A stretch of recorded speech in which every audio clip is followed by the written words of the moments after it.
We come here knowing nothing. But once we are in a human environment, the intelligence is germinated and it becomes fruitful or productive, insha'Allah, by the will of God. الذي خلق الموت والحياة ليبلوكم أيكم أحسن عملا.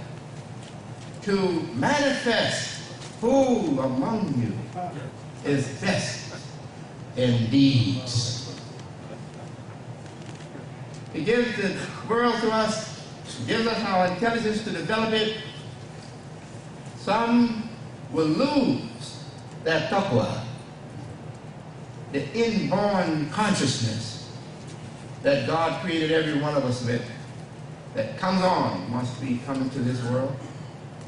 You will lose that, and you may go to these things selfishly. And you may become an oppressor, not only of others, but an oppressor of your own taqwa, an oppressor of your own soul, or your good conscience.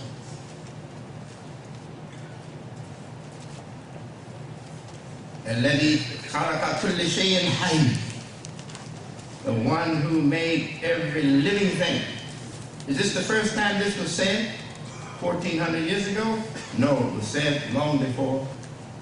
Prophets got it long before, and it's in the Bible that God created every living thing. And here it is in the Quran. God created every living thing. What is the Quran then? The Quran is a narration. The Quran is revelation. The Quran is a correction on that came before it from God and was lost. The purity was lost.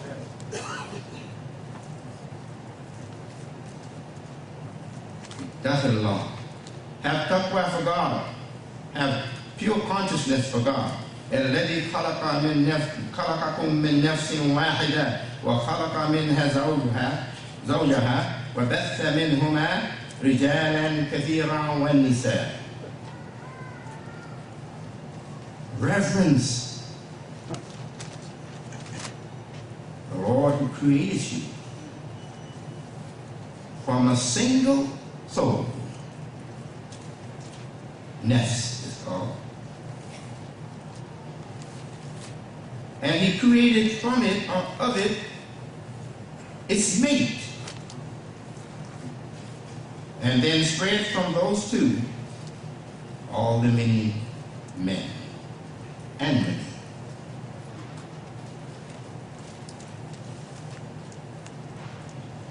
وبدأ خلق الإنسان من طين. And he began the creation of the human person from clay.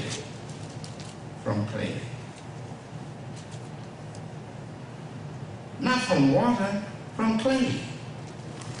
Water is symbolic of the sentimental side of our life. And water is symbolic of the reactions nature, the nature in our life to react.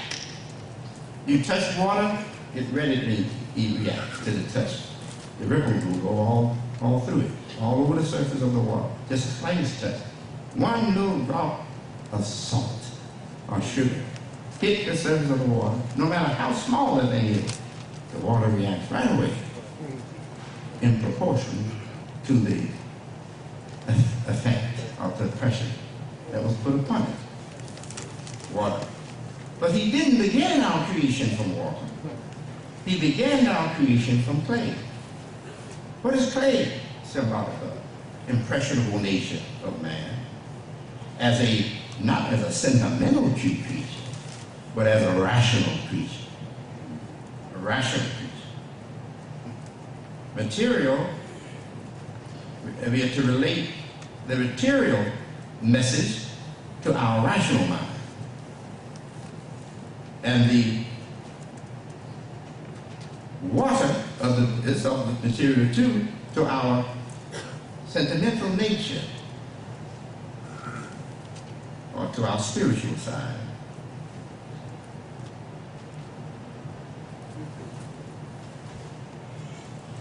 All knowledge is in a material context. You can't progress in school studying non-material things. The first thing you are made acquainted with in school, preschool, kindergarten, whatever you want to call it, material things. We have what they call abstract language to describe material things.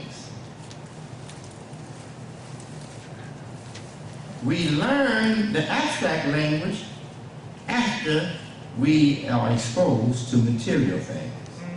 There is no way to have abstract language without first being exposed to material things. This influences me.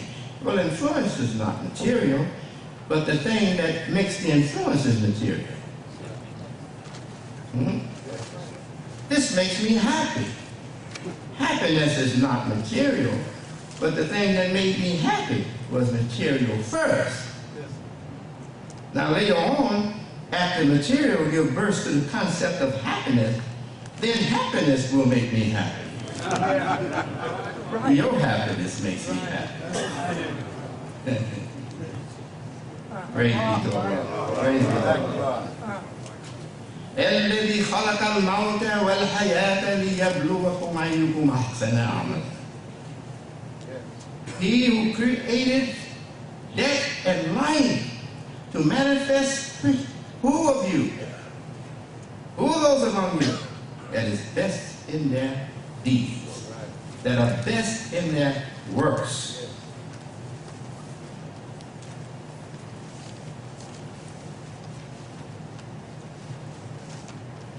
And God says that He began the creation of the human beings from clay. God called it insan min tin. Then God says of our sex that He has made us male and female from one soul. And then He also says in another place in the Revelation, He said, "Laysa dhakaru kal-untha," and the male is not like the female. Laysa dhakaru kal-untha. The male is not like the female.